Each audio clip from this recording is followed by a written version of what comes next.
couple of Browns players recently appeared on a podcast. I can't remember the name of the podcast. I'm looking for it here. It was something Varsity House podcast. Thank you very much. Jeremiah Owusu-Koramoah and Greg Newsome talking about the interpersonal relationship that really caused a lot of the in-house friction last year, OBJ and Baker Mayfield. Let's have a listen to what Owusu-Koramoah and Newsome had to say about that. Odell got to be one of the best teammates I've had. Nah, he's probably the best teammate. Yo, like, and people be it's like, OD. It's wild how like the outside, from the outside, if I was looking in, it'd be like, oh, all right, yeah, cool. But yo, buddy, he be looking out for he was looking out for the rookies. He went on that like, you know, no haze and yeah. like after practice he'd be like, hey bro, let's work on this. Like, okay, when you do this, make sure when I release you like this, make sure you stay like this. Honestly, the crazy thing is Baker was a great teammate too. And yes, it was it's distracting, but like I knew at the end of the day, I still gotta do my job. You're right. And at the end of the day, we play defense, so we don't have to worry about the guy throwing us the ball. We ain't got to worry about the guy that's catching the ball. Like, we got to stop them. And like, we control our destiny at the end of the day. They control obviously the quarterback, receiver, running back. They can control their own stuff. So it was distracting for sure. Like, it was definitely locker room talks. It's just like, yeah, it was locker room talks, but it wasn't like, it wasn't like on locker room we talks to the point where it's Yeah. like, let's not play. It's more like locker room talks from like a humorous side. Right, yeah. Look, here's the bottom line. And I don't know if you caught it, Chris, but when Greg Newsome was talking about Baker Mayfield, he said he was a great teammate. Not is, was. Right. And I don't want to get too caught up in conjugation, but there's kind of a subtle acceptance there that Mayfield's gone. He's just gone. Right. He's not going to be there. And the players know it. The team may be trying to sell something different to maximize trade compensation, but that ship has sailed. That bridge is obliterated. It's not going to be rebuilt. And it's relevant because I get asked this all the time. What about Baker Mayfield playing for the Browns this year? Yeah, if Deshaun right. Watson doesn't play at all. I mean, we got lawsuit number 23, and 24 is now coming. On the way, and, right. You know, I got my hands on the 23rd lawsuit, and there's some strong stuff in there, some strong allegations, and he can vehemently deny all he wants. That doesn't make the strong allegations go away. The only thing that makes it go away is whether or not there's any credibility to the claim that's being made. So it's to be proven, to be determined, and one of the realities is they possibly will need Baker Mayfield for the full season. I just don't think at this point they can turn that ship around. I don't think so either. And you know, and I don't blame Baker, even if they are trying to reach out and maybe turn it around and sell him that bill of goods. I don't. I mean, to me, they crossed the line there. And, these guys, Jeremiah Owusu-Koramoah, Newsome, I mean, star rookies, great players. You want to talk about there was locker room talks with OBJ and Baker Mayfield? What do you think the locker room's going to be like in Cleveland if Baker Mayfield walks back in there again? What do you think that's going to be like? I mean, that to me is why you can't even do it, Cleveland. I mean, he's going to be pissed off. It's going to cause division on your team. He's going to talk crap about everybody in the organization. I mean, it's just there's no way that's going to work. So, hey, I mean, Baker, even though we talked about his ego and everything here, this is one where I'll back him up for not wanting to play for Cleveland. I totally understand that. I think that's pretty apparent, and they've screwed him over. And I think the other thing that clip there shows there, too, again, is something that we've tried to beat down everybody's brains, I think, for the last 2 or 3 years. Odell Beckham Jr. is loved by all of his teammates. Loved. Like, no matter what team I've ever talked to he's been on. The Giants, everybody loved him, except for the Mara family and Eli Manning. Everybody else loved him. And so it's just amazing how the perception doesn't meet the reality there to a degree.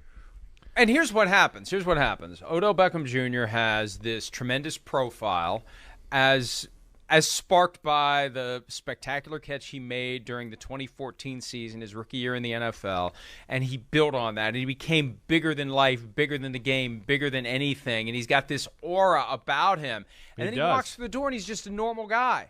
He's just a normal guy. And he's nice to everybody. See, that's why I say it's not hard to be nice to everybody. Maybe it's getting harder and harder in this country to be nice to everybody, but it is easy to just be nice. And so here comes this guy that everyone's like, oh, it's Odell Beckham Jr. Uh-oh, he's a diva. He's going to be this. He's going to be that. And then he shows up, and he's really nice, and he's handing out cleats and just being a great guy. Right. Yes, that's the ingredient to become beloved by the locker room. And I remember when they traded for him, Chris. I remember saying in this, you said it on day this one. show, Day one. Cleveland is not big enough for Baker Mayfield and Odell Beckham Jr. I thought it would work because I thought Odell could be the good guy, kind of like he was there to a degree. I thought it would work, but you said it. But from that's day only one. going to make Baker more upset. You might be right. The You might be nicer right. that Odell Beckham is, the more everybody's going to love him, and they're not going to love Baker, and Baker's going to get resentful and maybe not throw it to him when he's wide open. Well, I got to which think was that's ultimately the thing that made it fall apart. Well, right, and I got to think that's probably one other thing that we could add to the list today of why maybe Cleveland didn't want to go down the road of what we're going to pay Baker Mayfield $45 million a year. You know, again, they had to be disappointed that the connection between Odell Beckham Jr. and Baker Mayfield didn't work. They, of course, traded some big-time assets to get him, and it cost them to the point where it cost their team points and yards, and that's, to me, where maybe Baker Mayfield pissed off the brass in Cleveland, too, to go, wait, he's in a personal spat with this guy, and I know I showed videos on my Chris Sims Unbuttoned podcast, and I know Odell Beckham Jr. Sr. showed them, too, as well, but it was pretty apparent once you started to break down game by game, and you started to go, whoa, this is more than just like, well, I missed a guy. This got personal to some degree. And that's where I could see that pissing off a team too. Sorry, London. Like, I mean, this is the second read. He's looking to the tight end on the right to Odell Beckham Jr. down the middle of the field for read number 2. He's looking there. He just doesn't do it. And there's a lot of that throughout the season. So I could see that being another one thing to add to the list to why maybe Cleveland didn't want to extend the relationship with Baker Mayfield. And these are clips from the video that ultimately paved the way for Odell Beckham Jr. to be released by the Browns when he wasn't traded. Remember, that all started the day of the trade deadline. LeBron James, free OBJ, the video comes out. They really pushed the right buttons to get Odell Beckham out of Cleveland, and he landed with the Rams, and he won a Super Bowl, and we know what happened during the Super Bowl. He suffered the torn ACL again, and he's still unsigned. But look, that's part of the problem, and that's where, through that relationship, you may be absolutely right that the Cleveland Browns organization came to the conclusion that Baker Mayfield is lacking in some respect. Before we're going to give him $40 million a year, something. He is lacking, right? And we can't trust him to be the year in and year out guy because there's an easy aspect to the job, or an aspect of the job that should be easy, that he is just unable or unwilling to even try to master. And the one hope I have, before we move on from the Browns, the one hope I continue to have for the Cleveland Browns and for Chief Strategy Officer Paul DePodesta. And again, that's your we favorite hope that phrase.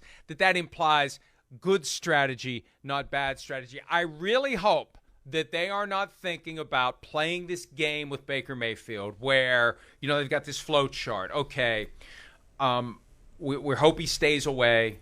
We're going to try to nudge him to stay away while we continue to wait for a Teddy Bridgewater injury or some other thing to fall out of the sky so we can actually not have to pay him $18.8 million and maybe get a draft pick in return and solve this problem without him being here being a distraction. But if he does show up, I hope they're not trying to bait him into acting up so they can cut him under the Earl Thomas reasoning from a couple of years ago that the Baltimore Ravens employed when he had a $10 million salary guaranteed for skill, injury, and cap. And they said, well, we cut you for a different reason. We cut you because of personal conduct that was detrimental to the best interest of the team, not because of skill, injury, or cap, so you get nothing. If Jimmy Haslam has gone to Paul DePodesta and kind of nudged him toward cooking up a strategy that entails baiting Baker Mayfield to cross a line, because they know him. They've had him for 4 years. They know how to press his buttons. They know how to piss him off. Will they try? And I hope they don't, although for business reasons, I kind of hope they do. For the Browns' sake, I hope they don't try to play that game with him to get him to cross some sort of a line that they draw in the sand or the cement, as the case may be, and your phrase, and get Mayfield to do something. It's like the old, you put the you put the chip on your shoulder. That's what the whole thing is. I have here, knock it off. Like I'm daring you to do something. I dare you. Yeah. I dare you to give me a reason to punch you. I hope they don't dare Baker Mayfield to give them a reason to cut him under contrived circumstances to try to save the salary they otherwise owe him. Yeah, I just you would think Baker, hopefully is up on that and realizes he's got to be careful. He's been quiet. He's been out of the the limelight, so we haven't heard much for him.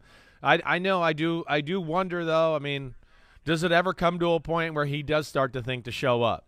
Does he do that? I don't know if it ever comes to that point or not. I mean, obviously they don't want him around, but he might have to call their bluff. I'd be interested to see if it ever gets to that point. But again, I know Baker Mayfield is not the easiest human being to deal with, or at least it seems that way. I don't want to say that. I don't know him personally like that, but it certainly seems by things we've talked about here on this show. But at the same time, still, I'll just go back to Cleveland. You gave him the fifth-year option. You extended this. You've really botched this whole situation, and now you're going to screw over this guy to a degree, really, professionally. There's really no other way to say it. Even though I know he hasn't been the perfect citizen for your organization, he's still been pretty damn good. You guys have been put on the map because of Baker Mayfield in a lot of ways. And you did go to the playoffs for the first time in forever under Baker Mayfield. And this is how they're rewarding you there. It's still screwed up in my eyes, at least as an ex-player. We'll see how it goes. I mean, again, they know how, I think, to manipulate him if they are tempted to do so. And if he does show up, he needs to tread lightly, and he needs to be careful because they're going to be watching, and they're going to be baiting, and they're going to be hoping that he says something, does something that allows them to cut him and say, there went your $18.8 million salary, fully guaranteed. That would be their option if they just can't trade him. If they just can't trade him without having to pay a big chunk of the salary, and the report emerged last week that the Panthers wanted the Browns to pay $13 to $14 million as part of a trade. We talked about that earlier in the week. Their get-out-of-jail-free card, their get-out-of-$18.8 million free card, literally, is to set up a scenario where he would act up, cross a line, and then they dump him. And there would be a grievance that would last for multiple years after the fact, but they could ultimately win. They could win and avoid paying him the full 18.8, or they could settle it for half at some point down the road or something like that. I would just be very concerned that one of the strategies that Chief Strategy Officer Paul DePodesta has been asked to cook up is a strategy for possibly getting rid of Baker Mayfield without owing him a penny. Hi, I'm Mike Tirico, and thanks for watching. Make sure to hit subscribe for the latest news and highlights from NBC Sports.